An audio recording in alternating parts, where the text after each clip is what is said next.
Bonjour Bertrand, merci beaucoup d'avoir accepté nos invitations à répondre à quelques questions que les acheteurs qui pilotent la catégorie achat travel se posent. Dans un premier temps, est-ce que je peux te demander de te présenter? Bonjour Anaïs et merci pour l'invitation, merci à tous. Je me présente donc en quelques mots, je suis Bertrand Lacotte, je travaille dans les achats depuis plus de 25 ans et en particulier sur le voyage d'affaires. Sur les 10 dernières années, j'ai notamment tenu le poste de directeur des achats indirects de Capgemini avant d'être chez Wipro pendant 2 ans. Et je suis également vice-président de l'AFTM, l'Association française du travel management, et j'en profite pour remercier FCM d'être un de nos partenaires. Merci Bertrand. Une première question que les acheteurs travel se posent beaucoup dans le pilotage stratégique de leur partenariat. Une ou plusieurs TMC? Est-ce qu'il y a une religion? Quels sont les critères qui doivent, selon toi, alimenter cette réflexion stratégique? Alors merci pour la question. Ce que je vais dire peut sembler un peu bateau, mais dans la vie, ce qui est important, c'est pas la cible, c'est la trajectoire. Et dans les achats, la cible pendant très longtemps, ça a été d'aller vers de la globalisation, de l'hyperspécialisation, que ce soit dans le voyage, que ce soit dans l'achat de composants électroniques en Corée ou pourquoi pas les graines de moutarde au Canada. Donc on a hyper spécialisé, on a massifié, globalisé pour se retrouver dans des situations où on avait un fournisseur. Donc ça c'était le principe il y a quelques années.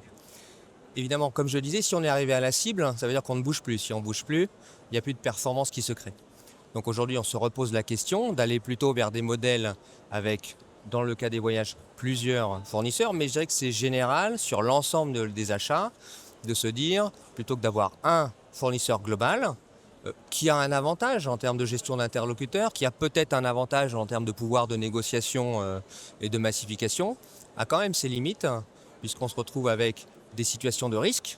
Que se passe-t-il si mon fournisseur ne fonctionne plus, n'est plus en capacité de me livrer le service? Je suis totalement bloqué.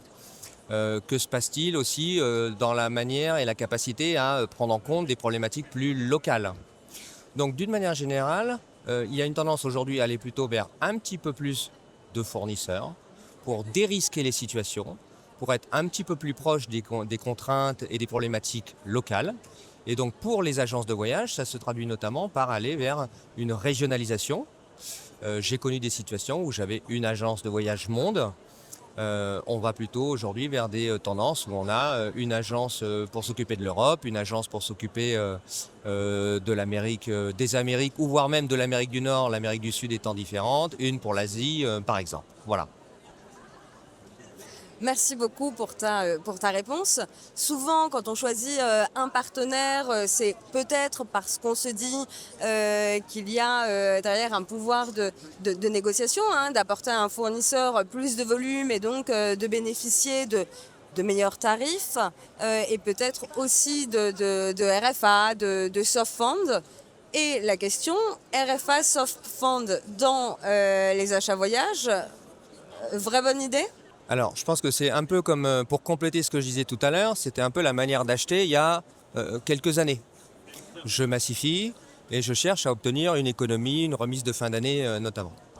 Alors, ça a un avantage, et ça avait un avantage pour les directions achats, c'est que le chèque qu'on reçoit en fin d'année, la fameuse remise, la fameuse RFA, est apprécié et valorisé par une direction financière. Cependant, je pense que ce n'est pas la meilleure manière d'acheter. C'est quand même finalement payer trop tout au long de l'année pour récupérer un dû en fin d'année. Ça permet d'avoir un prix net immédiatement, de ne pas dépenser de l'argent qu'on va récupérer un jour peut-être, et d'avoir une relation saine, efficace, immédiate, du meilleur prix tout de suite. Merci beaucoup pour ta réponse et pour ta position qui est, je pense, très claire sur le sujet. On parle de coûts, d'optimisation de la dépense et dans le voyage d'affaires, on parle beaucoup de respect de politique voyage, de circuit d'approbation simultané à plusieurs niveaux, de reporting sur la compliance. Est-ce que on va aussi vers plus de souplesse, vers des cultures d'entreprise qui sont plus permissives? Est-ce qu'on met aussi, est-ce qu'il y a une tendance pour mettre l'accent sur le comportement voyageur et tenter de le responsabiliser? Alors effectivement, c'est quelque chose sur lequel j'aurais envie de dire il faut qu'on aille dans cette direction, il faut qu'on responsabilise plus les voyageurs, il faut qu'ils soient capables de gérer potentiellement une enveloppe en autonomie. Je pense notamment à des cas où un voyageur qui serait contraint pour un voyage en économie aurait peut-être besoin d'avoir un peu plus de temps, un peu plus d'espace sur un voyage en particulier. Les limites, c'est que si on est sur une entreprise de taille petite ou moyenne, on va être plus dans une logique de gestion de père ou de mère de famille, hein. Et les gens vont faire attention, on va leur donner une enveloppe et ils vont la maximiser dans son usage. Plus on va vers des entreprises de taille importante, plus les contraintes financières font qu'on a du mal à laisser des leviers auprès des employés pour choisir s'ils doivent voyager peu, beaucoup, en business ou pas. Donc il y a des contraintes financières qui sont quand même difficiles à contourner. Cependant, j'aurais envie de répondre par une approche qui, si elle n'est pas budgétaire en euros ou en dollars, pourrait l'être en tonnes de CO2. Et dans ce contexte-là, on pourrait dire à un employé, et grâce à l'aide des agences de voyage et des SBT, pouvoir allouer et attribuer une enveloppe carbone que l'employé va pouvoir utiliser à bon escient. Et lorsqu'il aura consommé son enveloppe, il ne pourra plus se déplacer, tout simplement. C'est pas évident, c'est plus simple, on peut imaginer que c'est plus simple pour des entreprises de taille petite ou moyenne, mais il faut aussi, c'est vraiment une logique de culture d'entreprise, de faire confiance à l'employé et de se dire que si je lui donne une enveloppe, l'une des limites étant que cette enveloppe doit être calculée auparavant. On doit quand même savoir, est-ce que j'attribue 5 000, 3 000, 10 000 euros à une personne? Il faut avoir une logique de budget en base zéro pour se dire, pour mon commercial, voilà le montant raisonnable à lui allouer qui correspond à un nombre de points de rencontre de clients, par exemple. Bertrand, je te remercie beaucoup de ta contribution et de nous avoir apporté ta réflexion sur ces éléments aujourd'hui. Merci beaucoup, merci à tous.